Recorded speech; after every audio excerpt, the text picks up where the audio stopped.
Hey guys, it's your boy Mark, and today I restored a Gagliano classical guitar.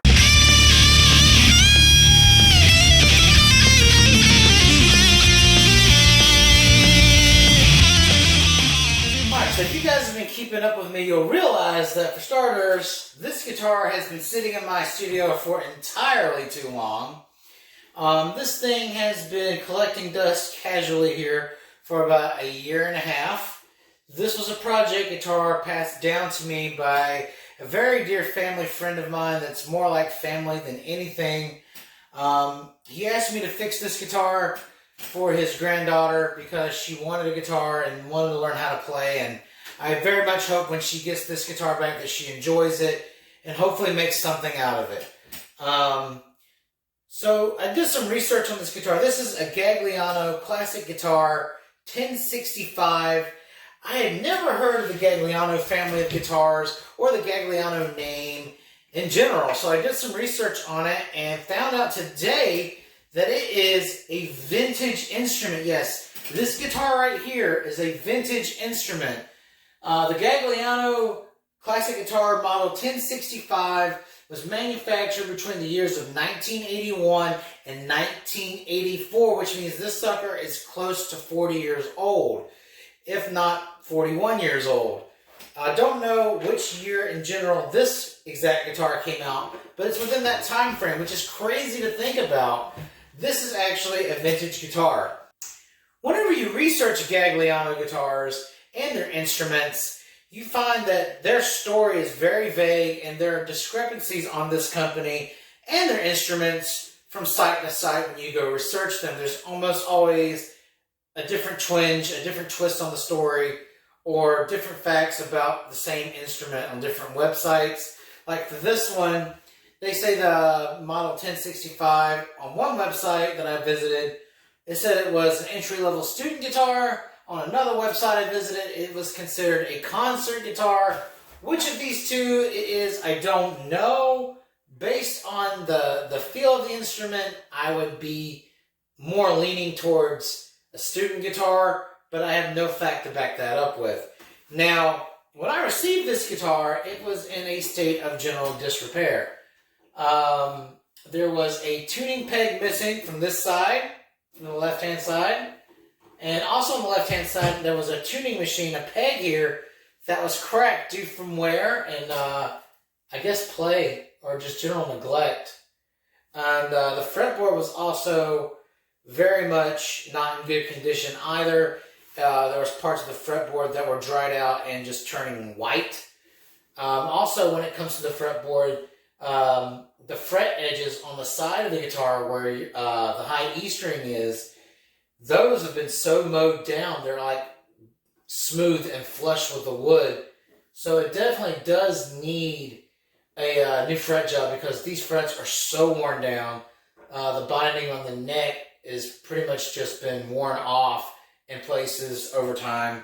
The bridge is actually in fairly decent condition. The back has the general buckle rash that you would expect. So basically what I did with this guitar was dismantle the old tuning pegs, machine heads, got those put out, and then I put on some just generic classical guitar tuning pegs, machine heads. I found them for like $9. They're a Chinese knockoff brand from Amazon.com. And then I got some Martin nylon strings. So basically I just cleaned this thing up really good with Dunlop System 65 guitar cleaning system. And that made this guitar polish up really well. And I will say the lemon oil that comes in the System 65 really did a good job with making this fretboard playable again. There was a lot of white buildup and a lot of just really dry fretboard material right here. And it was very uncomfortable to play, but after I just put a lot of that fretboard conditioner on there, that lemon oil, it has become actually very playable. The strings actually are much different than regular nylon guitar strings. These actually have ball ends on them. Normally when you get a classical guitar, you actually have to tie like a knot in the bottom and up here at the top. So getting the Martin ones with the ball was a really good idea because my fingers aren't really good at operating in small spaces like that. So the tension is regular as to a normal acoustic guitar. So that's enough of me jamming about it. Let's hear how it's played. Alright, so it's been about 5 months since I picked up a guitar and play. So you can expect some really awesome classical guitar riffs. Let's dig in.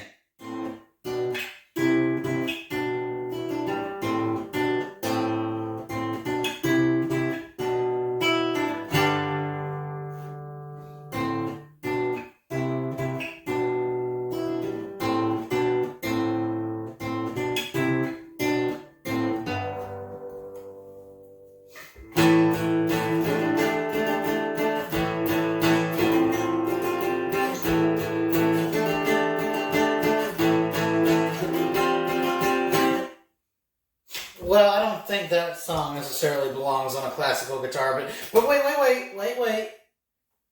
More finger picking, right? So I need to think of a real good song you need to play on a classical guitar. So finger pick, right?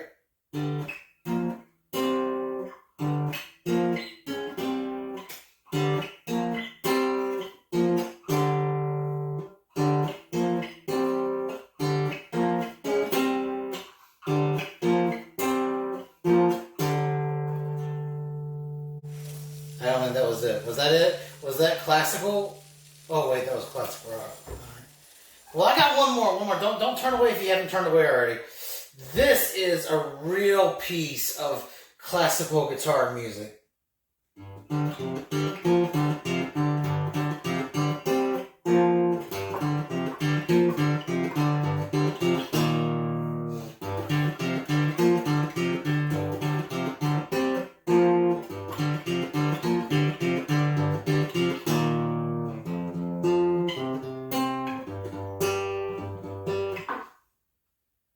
Okay, so maybe it wasn't. But it was classic rock. I love some Richie Blackmore. I hope you guys do too. But in all honesty, I'm not real good with finger picking. And I don't really know any classical music on guitar. So let's skip right to it, get a pick going, and see how this guitar sounds with a pick. I will say I'm very impressed with how loud it sounds when you play with a pick. I mean...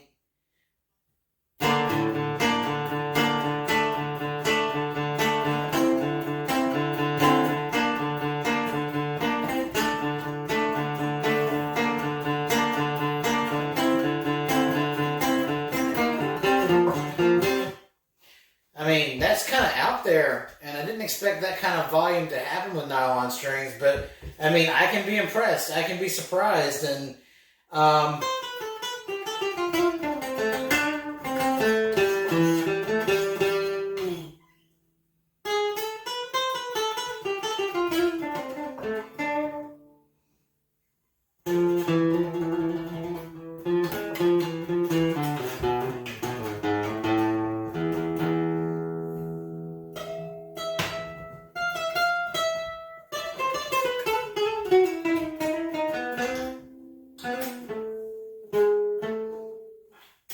something like that.